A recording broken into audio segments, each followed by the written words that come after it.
There's another chart there. It talks about location, and that really to get into the market, first home buyers are actually moving further out from the cities. Now, that's nothing new in the sense that, into the outer subdivisions of cities.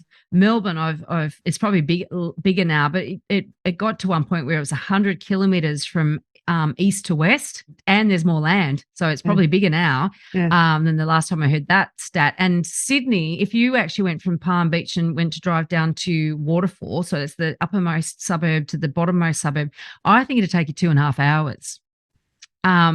So I'm not even going from the coast to west, right? Yeah.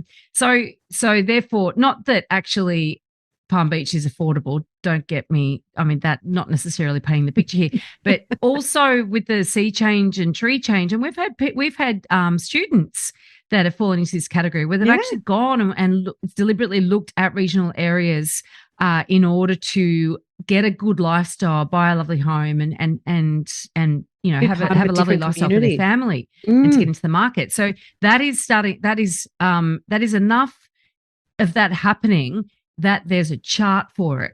So, it's not just an anomaly or one or two off. This is happening quite often. It does open up opportunities when you start to look at the regional areas, particularly now that the work from home phenomenon seems to be, even in a hybrid way, here to stay.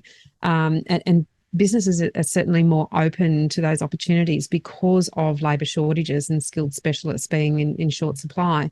So if they've got to be a bit flexible with where somebody lives, and that might be an hour, 2 hours, 3 hours drive from the city centre, but they can come in 1 or 2 days a week or 2 or 3 days a fortnight, then that is a real opportunity, I think, for first home buyers to think outside the square and think outside the inner city apartment.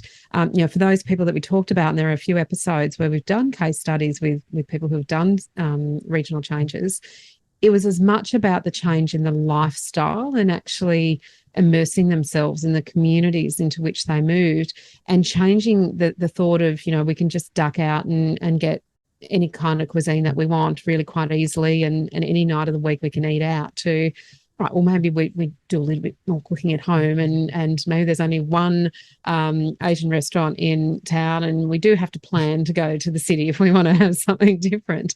So it is a different way of living, and it's not for everybody. But I think a good thing to do in that case is actually rent in those areas before you move, before you buy, and experience the different lifestyle that exists, because it isn't just about being less traffic and lower density. It's a really different way of life to move out of a major city.